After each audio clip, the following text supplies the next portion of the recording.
Pour cette journée internationale des droits de la femme, on va faire un spécial sans tabou avec des femmes qui ont des avis divers sur certains sujets. On sait que les femmes ne sont pas pareilles, il y a beaucoup de sujets qui divisent les femmes et ce sera dans ce spécial sans tabou 8 mars. À tout à l'heure.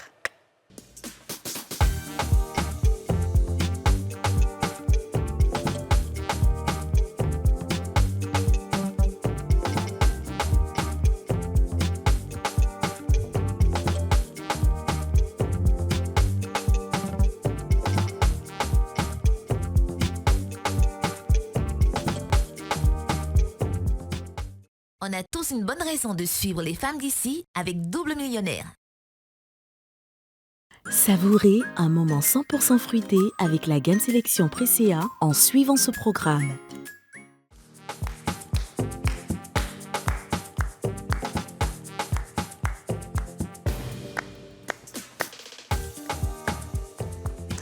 Bonjour à tous et bienvenue dans ce nouveau numéro des Femmes d'ici, l'émission en question, l'émission autorisée, l'émission la plus suivie du monde, l'émission préférée de Joe Biden, l'émission regardée sur toutes les planètes, sur toutes les galaxies, l'émission indispensable à votre épanouissement et à l'unanimité, l'émission la plus suivie de la planète Terre. On applaudit.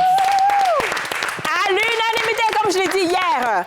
Alors, bonne fête de 8 mars. Hein. Merci. Même si on sait qu'aujourd'hui, c'est devenu une fête commerciale. Ouais. Voilà, tout le monde dit ouais. C'est ça, exactement.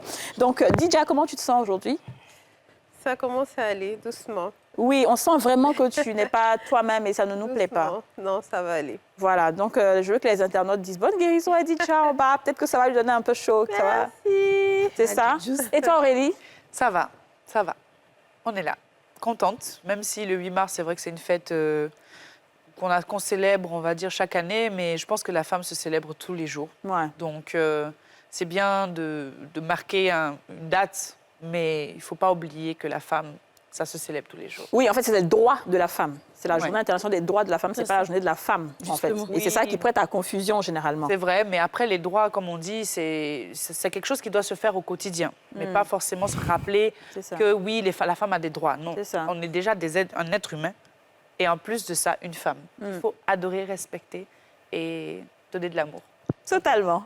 Alors, c'est le mois du droit de la femme, c'est notre mois. C'est le mois où on va s'imposer. Ouais. C'est le mois où on va montrer qu'on est intelligente. C'est le mois de l'entrepreneuriat. C'est le mois où on va se changer les numéros. Le mois où je vais dire à ma soeur, tu fais ton commerce des piments, moi j'ai un endroit où tu peux aller prendre piment quelque part. C'est le moment où je te dis, quand dit ton commerce, tu sais que ton e-commerce peut se faire. Est-ce que tu sais que tu peux avoir un site? C'est un échange. On va se battre pour se positionner dans les assemblées, dans les ministères, à la présidence. La femme doit s'imposer dans ce pays-là. Je suis d'accord. Très bien. On doit s'entraider, je suis d'accord. Parce qu'on dit que les femmes ne s'entraident pas, généralement, il n'y a pas de solidarité féminine. Et il faut que ça se fasse. Dija, tu as quelque chose à dire sur cette fête-là?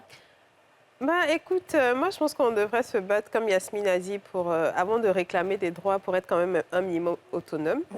Parce qu'il y a beaucoup de femmes aujourd'hui qui n'arrivent pas à se prendre en charge. Pour moi, c'est vraiment dommage à ce stade de nos vies, là. Et donc, pour moi, il faut vraiment se battre pour que chaque femme soit autonome. Ensuite, quand on aura l'argent, quand on aura les moyens véritables, on pourra se battre pour nos droits. Parce qu'honnêtement... Très bien. Bon, comme je disais, les femmes ont toujours des avis différents. Voilà. Et c'est normal. On a posé la question aux Ivoiriens, quelle est votre définition de la femme moderne? Et on écoute certaines réponses.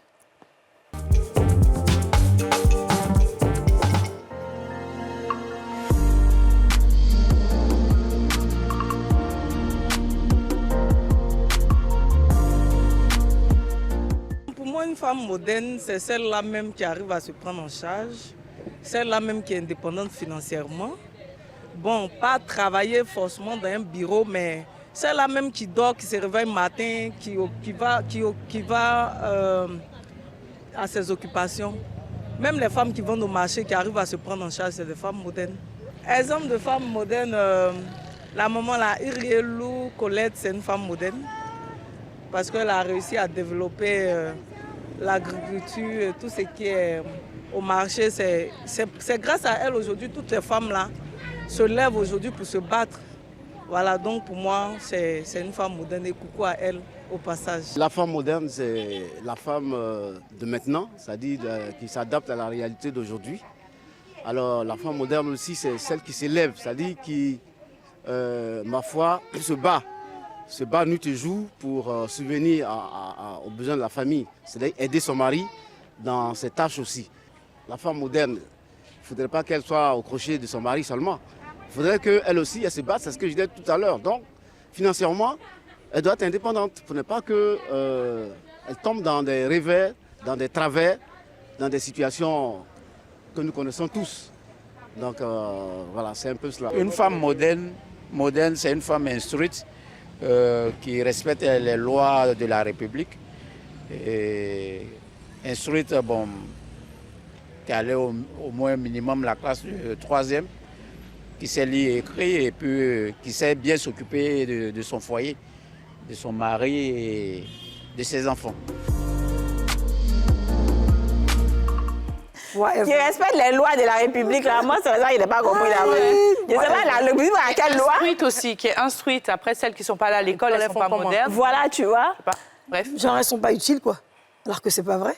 Non, mais c'est pas méchant. Je pense qu'il ne voulait pas le dire mal. À lui de la modernité, vous avez c'est lui sa définition. Non, moi aussi, il a compliqué. Ça dépend de lui, son environnement. Non, mais moi, en fait, c'est la loi de la République, là, que je me comprends. C'est-à-dire qu'il y a quelle loi qu'on n'a pas compris. Alors, on va poser des questions. Comme je dis, il y a des questions qui divisent. Première question, est-ce que le mariage est une obligation pour la femme?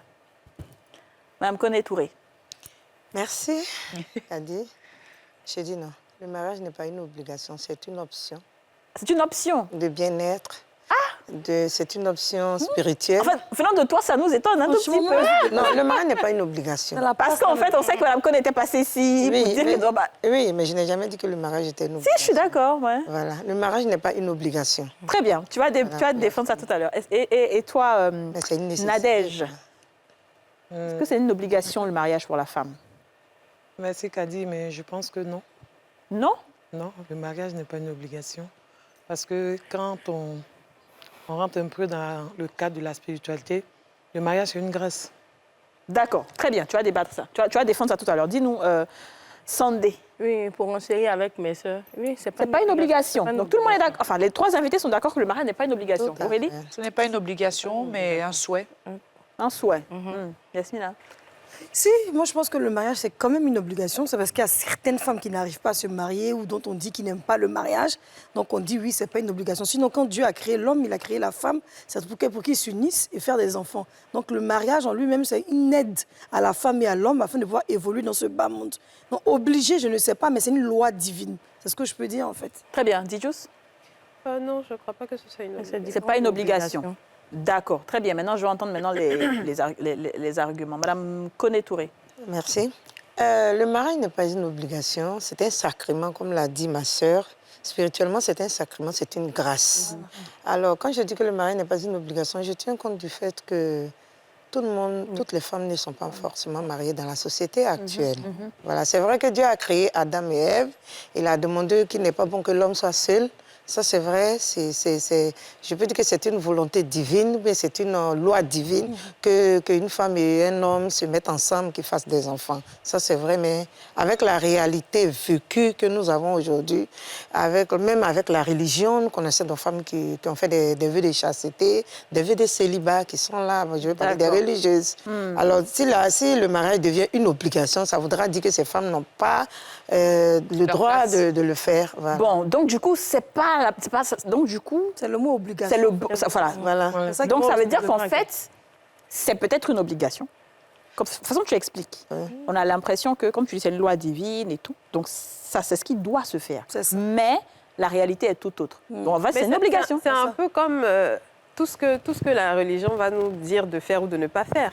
Il y a énormément de choses qu'on ne suit pas parce que en vivant là, aujourd'hui, à notre époque, on se rend compte que, OK, c'est vrai, ça a été dit, c'est certainement bénéfique pour nous, mais avec la réalité qu'on vit là, on sursoit à ça et puis on fait les choses différemment. C'est vrai que religieusement, que ce soit chez les chrétiens ou chez les musulmans, le mariage, c'est très bien, c'est une très bonne chose, etc. Mais aujourd'hui, il y a énormément de femmes qui ne sont pas mariées, énormément d'hommes aussi qui ne sont pas mariés pour diverses raisons. Des fois, c'est parce qu'on n'arrive pas à trouver chaussures à son pied. Des fois, il y a vraiment mille et une choses. On parle de spiritualité souvent, c'est parce que parfois, il y a des attaques spirituelles. Il y a plein de choses qui font qu'on ne se marie pas. Et puis, il y a le libre arbitre aussi. Il y a des personnes qui volontairement se disent, moi, le mariage, c'est pas fait pour moi. Je ne me vois pas m'enfermer avec quelqu'un toute ma vie. J'ai envie de découvrir autre chose. Et puis voilà, on ne se marie pas. Très bien, Aurélie. Alors moi, je disais tout à l'heure que le mariage mariage n'est pas une obligation, mais un souhait, parce que c'est vrai, comme Didja l'a dit, c'est le libre arbitre.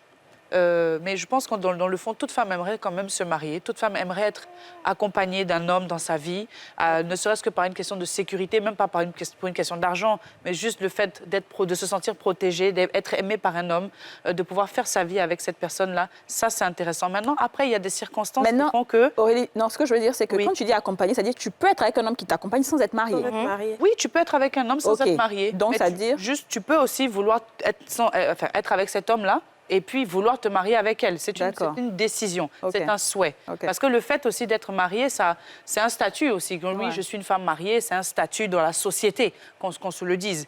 Maintenant, après, comme on dit, dans la vie, il y a des situations où des femmes ont vécu peut-être des tragédies, elles ont vécu des difficultés, où elles peuvent décider de ne pas vouloir être mariées. Mais ce n'est pas pour autant, contrairement à ce que Yasmine le dit, c'est vrai, dans la Bible, il y a des femmes qui n'ont pas été mariées, mais qui ont quand même servi le Seigneur et qui n'ont pas vraiment, qui ont quand même été reconnues par Dieu. Donc, tout est une question, en fait, de choix, de souhait et de mentalité, de manière de voir les choses. Très bien. Voilà. D'accord. Vous êtes d'accord avec ce qu'elle a dit ou il y a une qui veut rajouter? Oui, moi, je voulais dire, en fait, quand on dit le mariage... En fait, moi, quand je dis le mariage n'est pas une obligation, en fait, je veux dire que quand on se marie, c'est parce qu'on se dit qu'on a trouvé sa moitié. C'est ça. Et qu'on a des projets ensemble, qu'on va dans la même direction. C'est ça, pour ça, on peut dire que le mariage est une obligation. Mais il y a beaucoup de... En fait, celles qui ne sont pas mariées, c'est pas parce qu'elles n'ont pas trouvé, comme on appelle, d'homme à marier. C'est parce qu'il y a des autres qui font, c'est un choix. Moi, je ne veux pas me marier. C'est un choix. Mais on n'oblige personne. Et puis, le mariage, c'est une grâce. On n'oblige personne à se marier. Quand tu te maries, c'est que tu as trouvé soit la bonne personne, vous avez des projets ensemble, et puis vous voyez, vous voulez faire une vie de famille. Mais on ne peut pas obliger quelqu'un à se marier. Très bien. Je ne vois pas. D'accord. Yasmina? Alors, c'est vrai que le mariage ne va pas faire hériter le royaume des cieux à une femme ou un homme. Ce n'est pas la condition d'abord d'aller au paradis en enfer pour ceux qui croient en la religion. Mais je pense que le mariage, c'est quand même quelque chose d'important. En dehors du fait de montrer sa bague comme ça, d'exhiber comme un amusement, il dit « je suis mariée », ce n'est pas ça le problème. Le problème, c'est soi-même. La femme a toujours besoin d'une aide. Et l'homme est l'autorité de la femme, qu'on le veuille ou pas. C'est vrai qu'aujourd'hui, avec le monde d'aujourd'hui, on a perverti les choses parce que bon, on est yéré, Abidjan doux, on peut voyager. Mais à un moment donné, quand tu meurs, si tes parents sont décédés, qui va t'enterrer? C'est ton mari avec tes enfants. Donc, pour moi, quelque part, pour stabiliser une femme, pour que la femme soit prospère aussi, même dans sa vie, c'est bon qu'elle ait une aide à côté. L'homme n'est pas forcément obligé d'être riche ou d'être pauvre, mais en tout cas, une aide semblable à elle, pour moi, c'est important. Très bien, d'accord. Tu as rajouté ou on passe à autre chose? Moi, je pense que, après tout ce qu'elles ont dit, le mariage, on ne se marie pas pour être malheureux ou malheureuse. Quand tu te maries, c'est pour être heureux. Moi, je pense, à mon humble avis, c'est ça. Tu te maries, tu n'es pas heureux, tu te sépares de la personne. Ah oui, ça c'est clair. Parce que là, il ne faudrait pas vivre dans le mariage parce que tu penses que tu dois être marié ou bien être accompagné. Il y a des femmes qui vivent seules avec leurs enfants qui sont plus heureuses que nous qui sommes en couple. D'accord, très bien. Est-ce que vous pensez qu'il faut être chaste avant le mariage? C'est un choix, encore une fois. Alors, l'idéal serait d'être chaste avant le mariage. Et on a fait une émission ici sur la spiritualité. On sait aujourd'hui les conséquences des relations sexuelles. Je pense que oui, en tout cas pour celles qui le sont encore, je les encourage à vraiment rester chastes avant le mariage. Parce qu'en même temps, non seulement ça les protège, ça leur permet en même temps de, je ne sais pas, qu'est-ce que je peux dire, c'est une certaine valeur aussi. Après, c'est pas comme si celles qui le font avant le mariage n'ont pas de valeur. Mais je veux dire que ça protège. Et vous découvrirez plein de choses pendant le mariage. Et vous découvrirez plein de choses, c'est ça. Oui, on connaît. Pour aller dans le même sens que Eliam, il est bon d'être chaste avant le mariage. OK. Voilà, parce que sur le plan spirituel, c'est ce qui est conseillé. Et donc, si nous devons vivre selon la loi de Dieu, je pense qu'il faut être chaste avant le mariage. Mais la réalité est tout autre, c'est vrai. Mais le souhait serait qu'on soit chaste parce que ça protège, pas forcément à cause des maladies. Moi, je ne le dis pas parce que ça protège contre les maladies. Je le dis parce que ça valorise même la femme, ça valorise sa famille. Et puis, ça te donne une certaine importance devant l'homme avec qui tu t'es marié. D'accord, voilà. Très bien. Qu'est-ce que tu penses, Begré, Nadège? Begré, Nadège, elle, Dalanta, au lycée là-bas. En fait, il y a tellement de choses qui s'imposent à la vie aujourd'hui qu'on ne peut pas dire... C'est comme la dernière fois, je suivais l'émission, il y a une dame qui disait, on ne doit pas parler de sexe avec son enfant qui a un certain âge. C'était elle. Moi, je disais, mais attends, que tu le veuilles pas, elle entend ça partout, elle voit. Parce que c'est plus prudent de lui en parler. Donc, bref, je disais que c'est la chasteté qui est le meilleur, qui est la meilleure, mais malheureusement, aujourd'hui, nos enfants, et puis les conditions de la vie font que, surtout les jeunes filles, ça donne à certaines choses avant l'âge même qu'il faut, bien avant le mariage. Parce que souvent... Alors non, c'est pas forcément ça. C'est vrai qu'il y a des conditions et tout, mais toi, tu penses quoi? Qu'est-ce qui doit être fait? Il y a des personnes qui sont venues aussi sur ce plateau et qui ont dit qu'elles ont fait l'amour avant le mariage. Elles ne le regrettent pas parce qu'elles ne peuvent pas être dans un foyer sans avoir goûté. Ça, c'est un choix. Donc, qu'est-ce que vous dites? C'est la chasteté qui est bon. OK. Dis-nous. Moi, je suis pour une personne qui est chaste. Je préfère ça.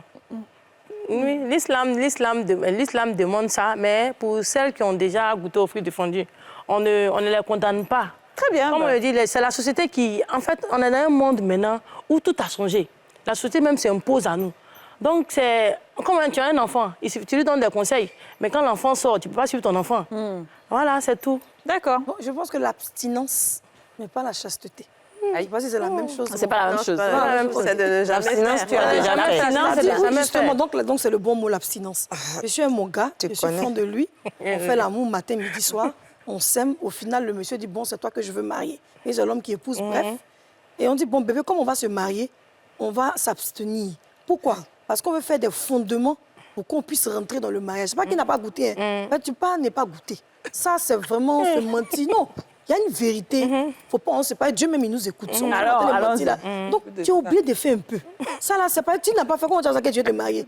Donc, vous allez bien faire, c'est pas, tu sais qu'il est karatéka. Je pense que ça mérite qu'on ait un petit jus quand même. Hein. Parce que là, maintenant, je sens que je il faut, on est obligé maintenant. On peut dire ça. Oui.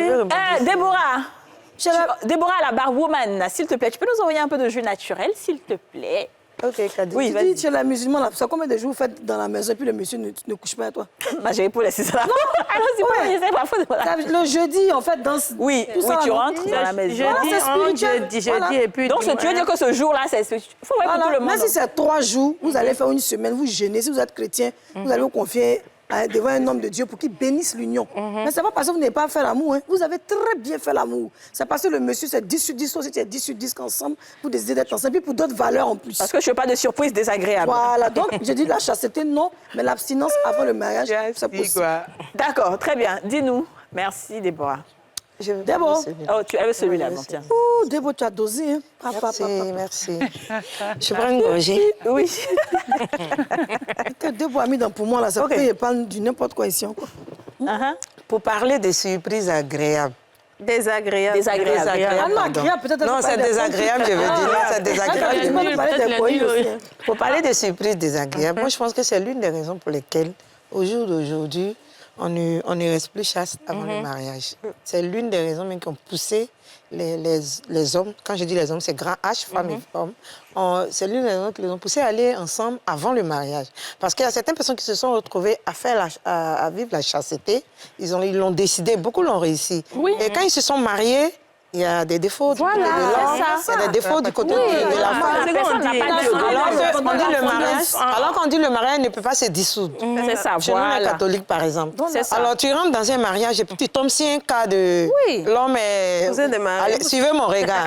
Tu fais comment? Tu deviens quoi dans ce foyer? Tu deviens mécanicien. Tu es exposé à l'infidélité qui est punie aussi par la loi divine. C'est ça, quand tu deviens mécanicien, ça veut dire que tu es obligé de réparer. Voilà, c'est ce qui fait qu'on dit le mariage n'est pas une obligation. Voilà. La chasse, pardon, c'est pas une obligation d'être chaste avant d'être marié, mais c'est quand même quelque chose qu'on souhaiterait. Oui. Mais comment faire pour savoir que mon partenaire répond à ça? Quand je dis partenaire, c'est les deux côtés. Ce côté-là, pour chérie, ce côté-là, ça arrange plus les hommes. Oui. Ouais, ça arrange. Nous, les femmes, on peut pas... Parce qu'une femme, on te voit avec plusieurs partenaires, on te donne un nom. Pourtant, un homme, là, on se dit que c'est un don juan. On l'applaudit. Voilà. Pourtant, le plus souvent, les hommes sont... C'est des véritables masos, en fait. C'est ça. C'est des véritables masos, parce qu'ils font semblant. Ils se disent qu'ils font croire qu'ils ne sont pas ça, pourtant ils aiment ça. Je suis d'accord. Parce que c'est la femme, voilà. Il faut faire ça très bien. Déborah, on attend le dernier jus, s'il te plaît. Il y a un monsieur qui voulait marier une dame. quelque part là-bas. La fille l'a connue, il a donné une voiture à la fille. Belle voiture, la fille conduisait. Mais le monsieur dit, il ne veut pas faire l'amour. La fille, non, elle s'est dit, pour une fois, elle est tombée sur un bon gars. Elle était contente, elle a fait ses prières. Dieu a répondu à ses prières. Maintenant, un jour, elle était fatiguée, elle a forcé. Elle a dit, non, on fait, avant le mariage. Je ne sais pas si c'est une grâce divine qu'elle a eue. Tiens, le monsieur là, il ne peut pas bien chose. Il est gâté. Donc, le temps, il va faire ploquer. Le monsieur a beaucoup d'objets sexuels qu'il donne à la femme. La femme doit se faire plaisir. Ouais. Et puis, avant que lui, il va pouvoir rentrer. Donc, quand ils ont fini ça le même jour-là, le lendemain, bizarrement, elle a fait un cauchemar et puis elle a fui. Mais je tiens quand même à dire que Merci, Déborah. Les surprises ne sont pas que désagréables aussi. Oui, oui. Ah ouais, on va parler des surprises agréables tout de suite. Oui. On va juste mettre une petite pause publicitaire, le temps de... et puis on revient.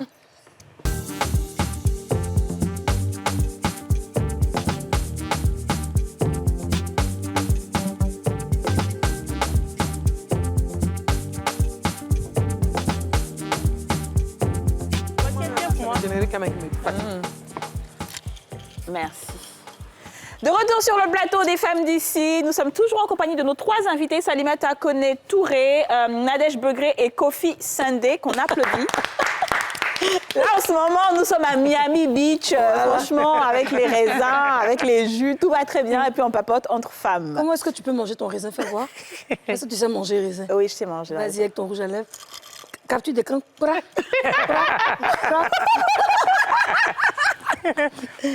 bien. Quatrième bêtise.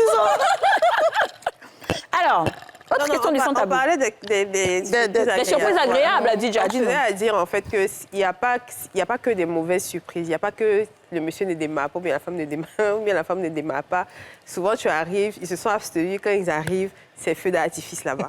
Donc, c'est pour ça que tout à l'heure, j'ai dit c'est un choix. C'est un choix. Tu décides en toute connaissance de cause d'être chaste jusqu'au mariage et tu pries pour tomber sur quelqu'un qui est comme toi. Parce que moi, je ne souhaiterais pas être moi, n'avoir jamais connu un homme et puis aller me marier avec monsieur le prostitué du quartier, en fait. Ça n'existe pas. Mais ce qu'elle pour enchérir, c'est qu'elle dit là, il y a une femme qui a son gars, les deux se sont mariés. Mais je vous dis un truc, vous allez comprendre. Le monsieur n'aime pas quand la femme s'assoit sur lui. J'ai fait des TikTok de ça. Le monsieur dit pourquoi la femme va s'asseoir sur lui. Ah oui, on a montré ça. Oui, voilà, c'est comme si la femme ne monte pas sur le garçon. Voilà, c'est comme si la femme entend de le dominer. Ça a été l'une des causes de son divorce, c'est la femme. Non, mais il est sérieux. La femme lui a demandé est-ce qu'il peut, bébé, comment on fait l'amour. Alors qu'en fait, si, tu veux dire que s'ils avaient parlé de ça avant, s'ils avaient peut-être fait ça avant, il n'y aurait pas eu ça. Donc, comme je dis, il ne faut pas être hypocrite. C'est vrai qu'on a parlé aussi on a fait une émission où on a parlé un peu de notre passé, etc. Ça a fait même jaser.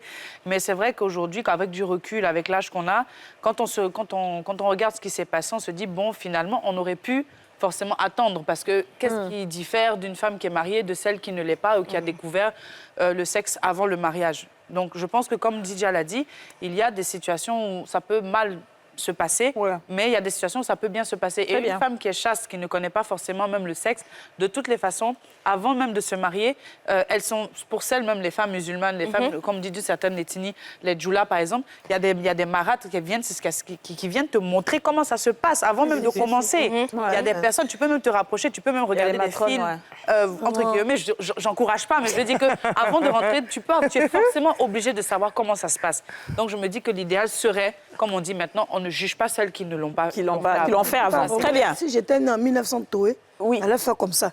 Mais là où on est en 2023, je suis obligée de goûter un peu, sinon il y a un problème. Ah, ça. Elle ne peut pas me mettre dans la... Non, ça... Voilà, très bien. Donc, on l'a déjà dit. On l'a déjà dit, effectivement. Il y a beaucoup de jolies voitures avec des moteurs pourris, comme on dit. Comme ça, j'ai dit que souvent, là, tu deviens mécanicien sans te rendre compte.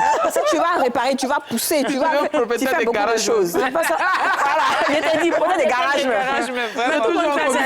Ça arrange toujours l'homme. Alors, autre question du sans tabou. Quand il y a une infidélité dans le mariage, est-ce qu'on part ou on reste?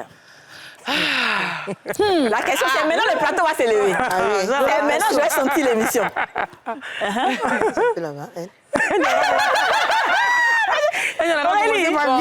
Je me dis que quand on se marie pour le meilleur et pour le pire. C'est vrai.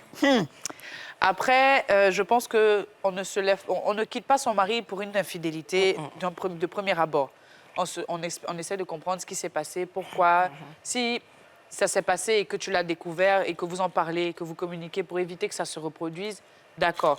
Mais il y a des infidélités foutaises où, quand c'est trop maintenant, tu t'en vas... Bon, enfin, je pense, moi, c'est mon avis, parce que je sais qu'il y a des mamans aujourd'hui qui sont restées mariées. Le monsieur même est allé faire les enfants dehors, il a ramené l'enfant à la maison, elle a éduqué l'enfant. Ça, je les respecte. Mais il y a des niveaux d'infidélité aujourd'hui, comme on dit en 2023, là, où tu vas m'épouser, tu vas me jurer fidélité devant le maire. Il y a des pays, comme on dit là, tu choisis polygamie et puis tu choisis, ou bien tu choisis monogamie. Tu as choisi d'être fidèle à moi en Côte d'Ivoire.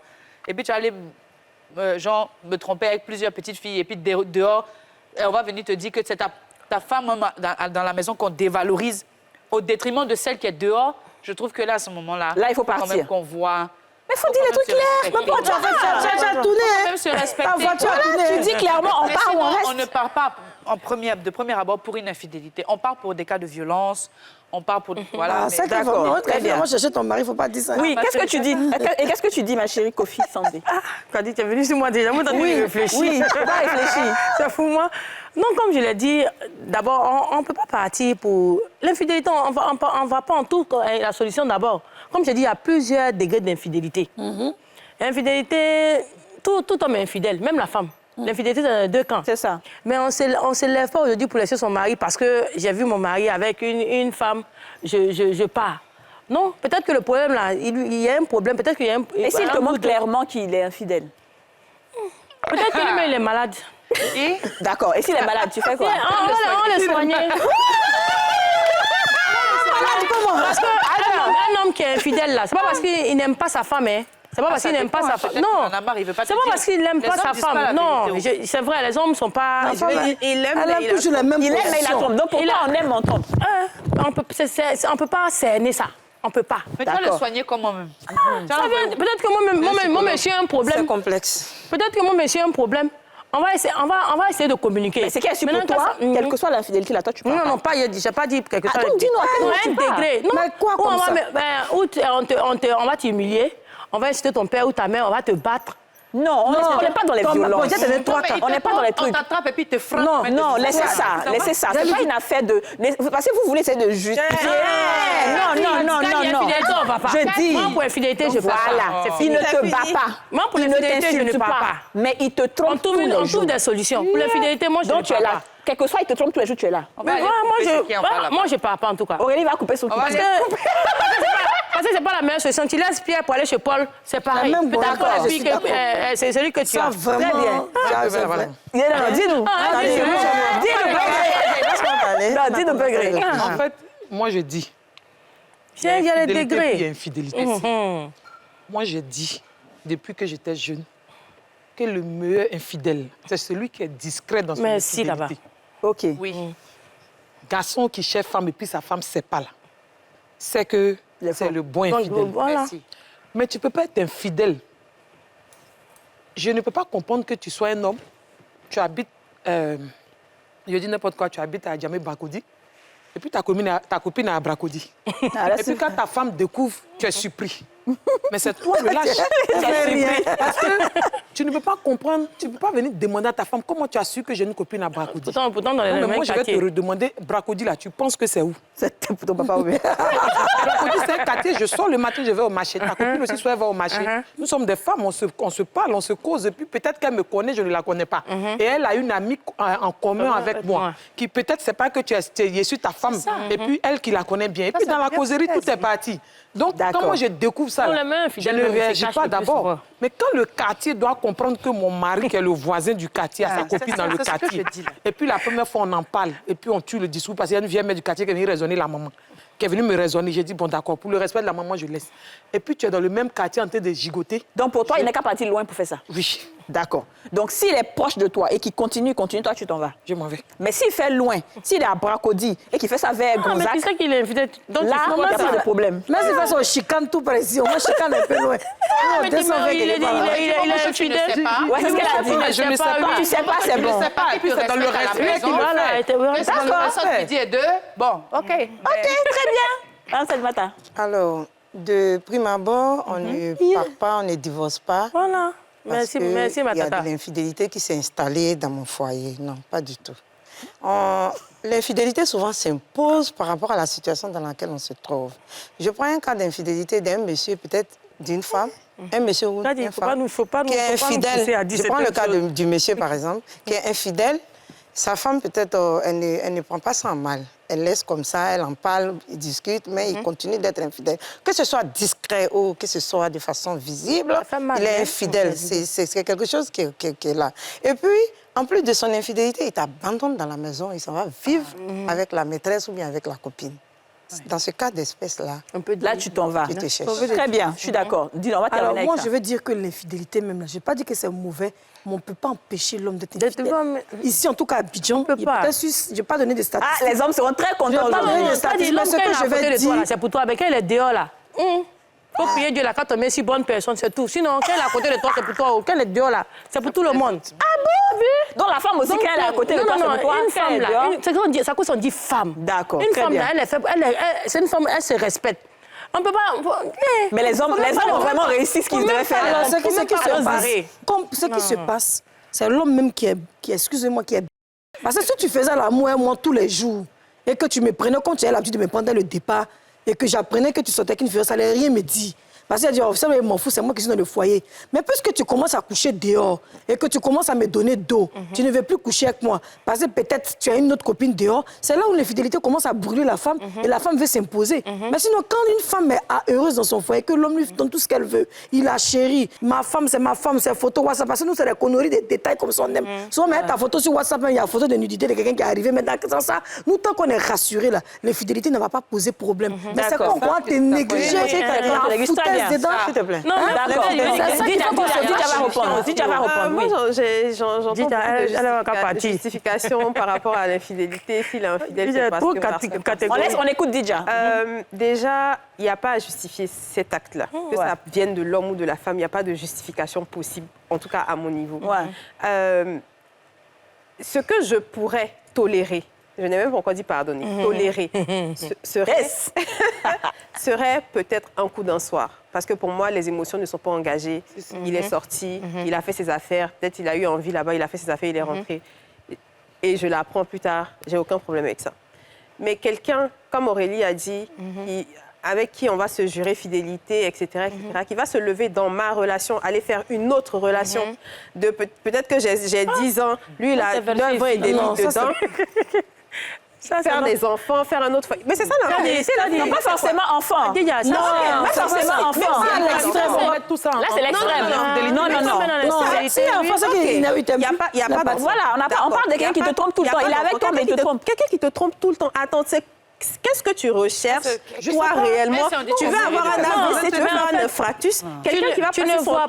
Non, si on te demande est-ce que tu pars ou tu restes, c'est que tu es au courant de la... Voilà, c'est ça. C'est parce que tu sais que ton mari te trompe à longueur de journée avec tout le quartier. Toutes les petites filles connaissent son corps.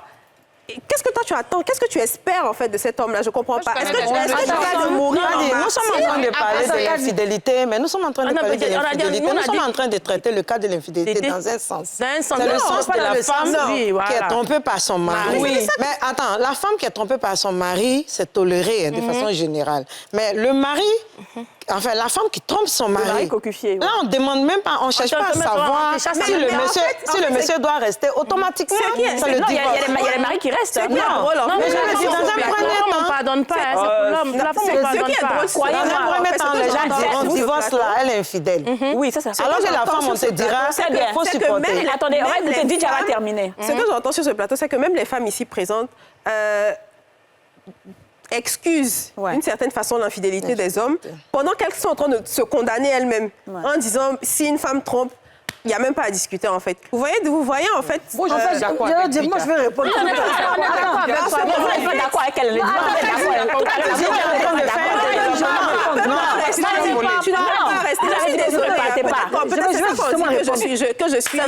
Je suis théorique, je ne suis pas dans la pratique. Peu importe. Parce que je ne peux pas être, moi, assise chez moi.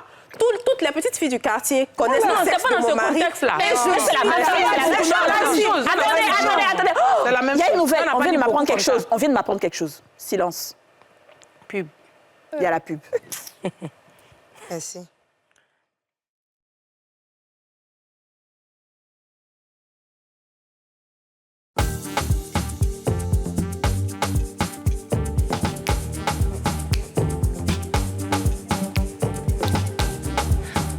simple. Salimata Kone-Touré est là, ingénieure des techniques d'imprimerie. Nadège Begré, restauratrice. Et Kofi Sandé Mireille. D'accord. Donc, on termine sur ça. Oui. Alors, moi, je vais répondre à Didia. Toutes les femmes ont eu ce même rêve que toi. Nous, toutes, on était désillusionnés très rapidement par les hommes. Parce que nous, on s'est dit, oui, comment ce que je fais tout le quartier. Mais ça, il faut savoir qu'un homme ne peut pas faire. Garçon qui est là aujourd'hui, là, il doit payer, il va dire, je n'ai pas pris encore dans 2-3 positions, ça lui fait déjà mal. Non, tu vas toujours avoir comme rival. Maintenant, je dis, on rêve d'un homme parfait. On a tout, mais ça n'existe pas. On n'a pas encore tombé dessus. Je ne suis pas en train de parler de perfection. Non, je veux dire que... Non, je veux dire que... Comme elle a dit qu'on accepte l'infidélité. Non, mais c'est ce qu'on est en train de dire. On accepte parce qu'à un moment donné, il n'y a rien qui t'oblige à accepter. Non, je sais pas, c'est pas que tu acceptes. On dit que tu es marié légalement. Ton mari, à moins que ton mari ait quitté le domicile, qu'il soit parti là, il n'est plus à toi. Mais tant que ton mari est dans la maison et que ça peut se régler... Et c'est pour ça que tout le quartier doit... Non, tout le quartier. Mais justement, ça, c'est un homme. Excuse-moi. D'accord, c'est un débat. On retient que vous êtes d'accord avec ce que certaines personnes de la que DJ a dit, n'est-ce pas? S'il touche une femme, elle va rester. Allez, c'est qu'il est en puissance. Ça ne pas connaître. Tout le monde est d'accord finalement avec ce que DJ a dit. Oui. Non, pas forcément. Non, c'est pas que je suis contre, mais je trouve que Didia a fait un développement de ce que nous souhaitons, nous toutes. Voilà. Toutes les femmes souhaitent avoir un homme fidèle. C'est ça. Mais partager son homme. Mais nous sommes en train de... Qu'est-ce qui t'empêche de partir? C'est ce qu'elle a demandé. Non, c'est pas une affaire de qu'est-ce qui t'empêche de partir. Il y a quand même certains degrés. Parce que quand on pose la question sur le thème de qu'est-ce qui t'empêche de partir, et les enfants. Merci. Qu'est-ce que tu fais avec les enfants? Parce que, non, j'arrive. Parce que si tu tiens compte des enfants... Non, attends, j'arrive. J'ai dit j'arrive. C'est-à-dire, tu es avec ton mari, il est fidèle, hein? Ton mari est fidèle, vous finissez de faire des enfants, vous avez 5 enfants. 5 à 6 enfants, vous êtes là, les enfants grandissent, tout va bien, ils te trouvent peut-être un peu fatigué, parce que la femme est beaucoup plus fatiguée que l'homme. C'est comme ça, il justifie généralement l'infidélité. Lui, il estime que tu n'es plus la femme... Mais tu es en train de justifier. Non, j'arrive, non, je suis en train d'expliquer. Je suis en train d'expliquer dans les cas pour lesquels on reste encore. Non, je suis en train d'expliquer les cas pour lesquels la femme reste. D'accord. C'est ce que je suis en train d'expliquer. Mais quand nous sommes 2 jeunes... Non, laisse-moi aller au bout de mes idées. Quand nous sommes 2 jeunes...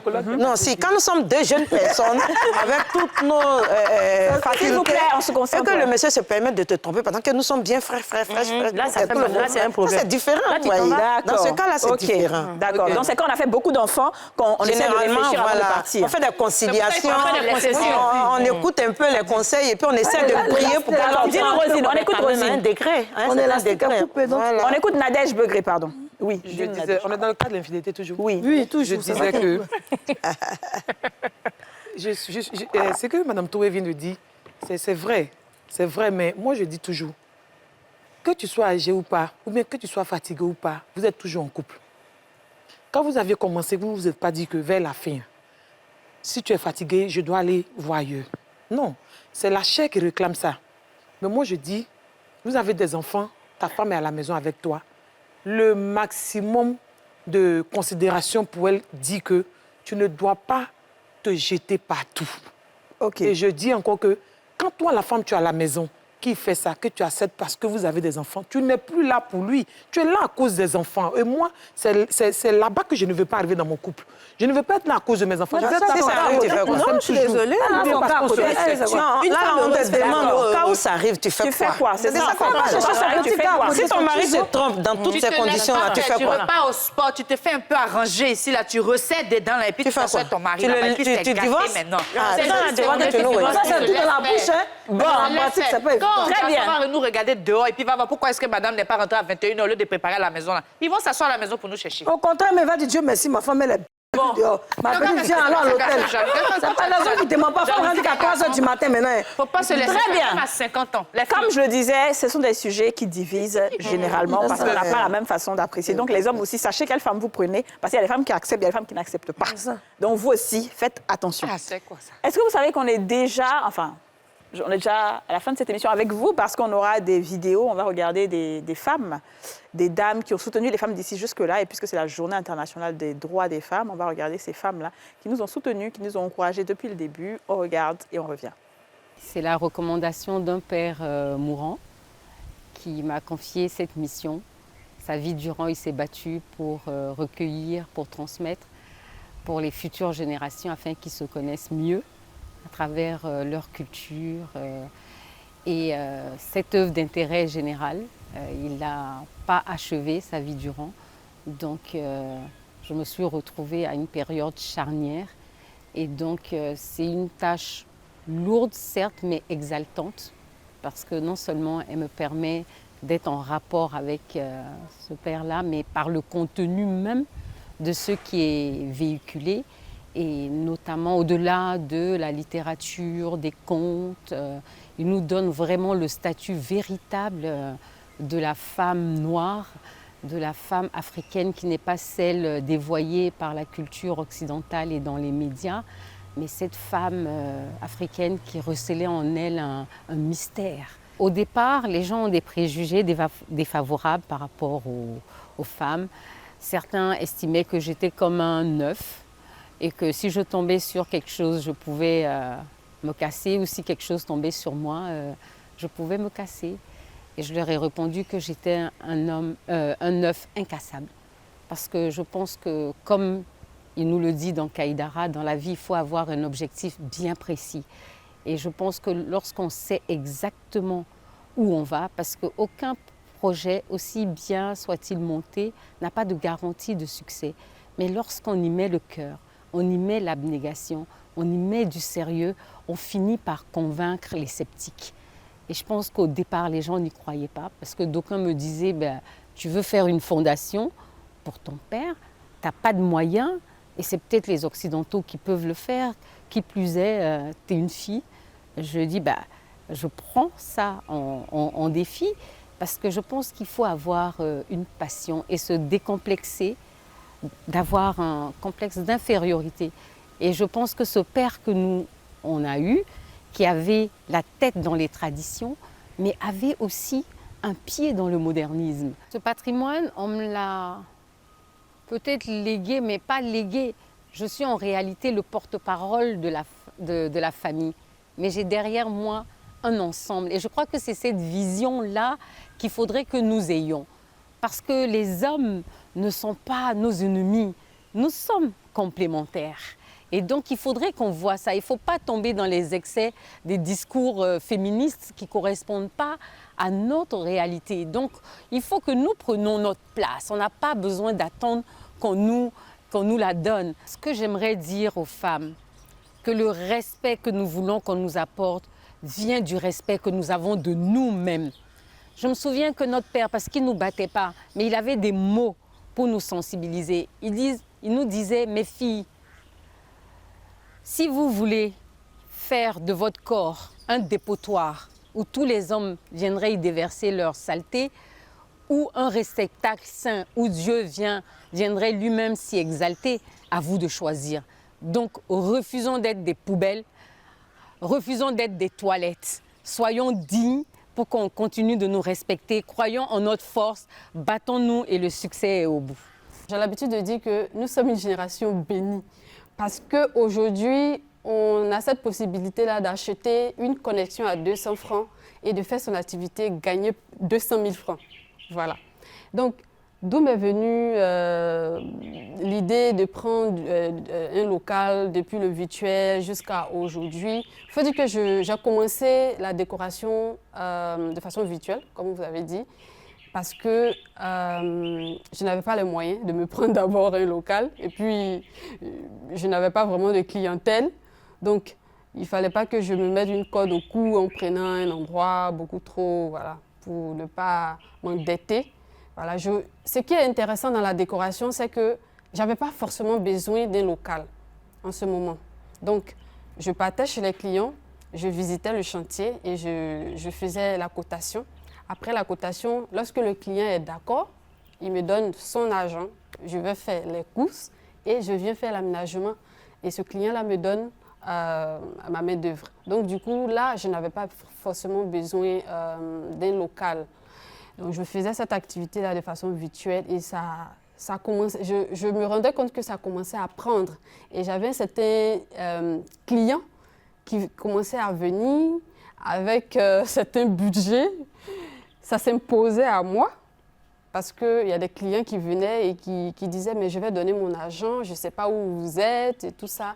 Donc, c'est quand j'ai senti le besoin Et quand j'ai vu aussi qu'il y avait de la clientèle, que j'ai décidé de prendre un local. Ce local qu'on a pris là, on n'est même pas ici. On travaille plus sur le terrain, c'est vrai. Mais ça permet aux clients de venir et de se sentir bien. Et de voir qu'ils ont affaire à une société qui est sérieuse. Et je ne vous ai pas dit, on est constitué légalement. Voilà, on paye nos impôts. Voilà, c'est important de le signifier. Donc, c'est en quelque sorte mettre le client en confiance. Donc, je me sens très, très bien parce que je suis fière de ce que j'ai réalisé. Parce que quand je commençais à faire cette activité-là sur les réseaux sociaux, certaines personnes me disaient « T'as pas de formation, voilà, bon. » Et puis qui s'intéressent même à la décoration en Côte d'Ivoire même. Nous, on est dans nos maisons, on prend nos 2 fauteuils, on dépose. C'est à quel moment tu vas avoir la clientèle. Il faut faire la coiffure. La coiffure, au moins toutes les femmes, chaque fin du mois, forcément, on sait qu'elles vont se tresser, elles vont faire ça. J'ai dit, mais c'est pas grave. Je sens que c'est comme un appel dans ce milieu-là. Donc, je me sens très bien. Je me sens très bien. Je suis trop fière de ce que j'ai réalisé. Je suis fière. Si je peux donner un conseil, c'est que les réseaux sociaux sont utiles, mais ça détruit aussi. Tout dépend de l'utilisation, de votre objectif lorsque vous partez sur les réseaux sociaux. Aujourd'hui, vous pouvez ne pas avoir un local, ni des millions, et puis amasser des millions sur les réseaux sociaux. Comme vous pouvez aussi avoir vos diplômes et aller détruire votre vie sur les réseaux sociaux. Parce que vous êtes d'accord avec moi que la plupart des personnes, même qu'on voit aujourd'hui sur les réseaux sociaux, qui font des buzz, qui font des choses qui ne sont même pas, je ne sais pas, catholiques, ce sont des personnes même diplômées. Oui. Parce qu'elles ont oublié l'objectif pour lequel ils sont sur les réseaux sociaux. Donc, sachez que quand vous partez sur les réseaux sociaux, vous devez avoir un objectif. Et vous devez suivre des personnes qui vous motivent. Il y a aujourd'hui tout sur les réseaux sociaux. Il y a des coachs qui donnent de bons conseils par rapport à votre secteur d'activité. C'est quand vous décidez de vous abonner à une page de quelqu'un qui ne vous aide pas que ça peut détruire votre mœurs. Sinon, moi, je vais sur les réseaux sociaux, je sais qui je suis. Je suis ma présidente Sephora Kodio, je lui fais un clin d'œil. Voilà, ce sont des personnes qu'on suit pour se donner une voix, pour se donner un sens à sa vie. Donc, vous pouvez utiliser les réseaux sociaux comme vous pouvez bien l'utiliser, comme vous pouvez mal l'utiliser. Mais tout dépend de votre objectif pour lequel vous êtes sur ces réseaux sociaux-là. Mes enfants étant grands, j'en ai 2, j'ai 2 garçons qui sont partis faire leurs études à l'étranger. Et j'ai commencé à m'ennuyer. Et puis, grand hasard, comme j'aime bien la pâtisserie, donc je voulais manger des biscuits. Mais bon, il n'y avait personne pour m'aider à manger et j'ai distribué ce qui me restait à mes amis et connaissances. Et puis, bon, voilà, ça a commencé à devenir un petit commerce. Mon biscuit a commencé à être apprécié. Donc voilà, je suis tombée dans la soupe comme ça sans m'en rendre compte. Et voilà, aujourd'hui, c'est une toute petite entreprise, donc de biscuits. Ça rapporte un tout petit peu. Je dirais que ça arrondit les angles. Ça me fait mon petit argent de poche pour le moment. Pour le moment, bon, j'espère que quand on deviendra un peu plus grand, ben, ça sera, voilà, je deviendrai un peu plus indépendante. Par les temps qui courent, c'est pas évident d'avoir un fonds de commerce et tout. Mais bon, moi, je vous dirais que j'ai commencé avec 10 000 francs. Donc voilà, on peut avoir son petit quelque chose et puis grandir. Et vraiment, le conseil que je donnerais aux femmes, c'est de travailler, c'est d'avoir son petit commerce pour être indépendante. Parce que le travail permet à la femme, bon déjà comme je disais tout à l'heure, d'être indépendante, mais il vous permet de penser à autre chose. Et dans le foyer, ça vous permet aussi d'avoir d'autres sujets de discussion avec votre mari Parce que les maris, toujours, quand on est dépendante, on va venir leur demander l'argent pour la popote, l'argent pour les enfants. Bon, quand monsieur est de mauvaise humeur, parfois ça ne passe pas très bien. Alors que, voilà, quand la femme elle a son petit quelque chose qui lui vient de son commerce, elle est plus indépendante, elle peut faire d'autres dépenses sans tendre la main à monsieur. Donc voilà, ça a son petit côté, je dirais, d'indépendance, le travail ou le petit commerce. Voilà, ça nous rend libres, je dirais. Ça nous rend libres parce qu'on peut faire autre chose, faire des dépenses sans tendre la main à monsieur. Et ça nous permet de penser aussi à autre chose que toujours au foyer, aux enfants. Voilà, on a d'autres problèmes que le travail ou notre commerce nous pose. Et voilà, on est plutôt occupé à trouver des solutions à nos problèmes professionnels que voilà, de penser à autre chose. Maintenant, on voit beaucoup de femmes ivoiriennes qui ont leur petite structure, qui sont des femmes leaders, beaucoup de choses. Donc je leur dis bravo, bravo, parce que nos mamans, nos grands-mères, elles étaient à la maison, elles subissaient, mais bon, voilà, maintenant on est beaucoup plus libre, la femme ivoirienne est beaucoup plus libre, beaucoup plus évoluée et magnifique, vraiment. La femme ivoirienne est quelqu'un voilà, c'est une très belle femme. Et donc pour ça, voilà, je dis merci à nos mamans, à nos grands-mères, parce qu'elles nous ont aussi, je dirais, poussé à être ce qu'on est devenu. Et voilà, merci beaucoup à toutes ces femmes. On vous fait un gros coucou. On vous aime beaucoup. Et nous, on va se séparer ici aussi sur ce plateau. Salimata Touré-Koné, merci d'avoir été avec nous. Nadège Begré et Kofi Sandé. Aurélie Eliam, Dita Soro, Yacine Reda, merci beaucoup. On se retrouve demain pour un nouveau numéro des femmes d'ici. Tchin, tchin, tchin, pour nos droits. Vous venez de suivre Les femmes d'ici avec Double Millionnaire. Vous avez savouré un moment 100% fruité avec la gamme Sélection Presea en suivant ce programme.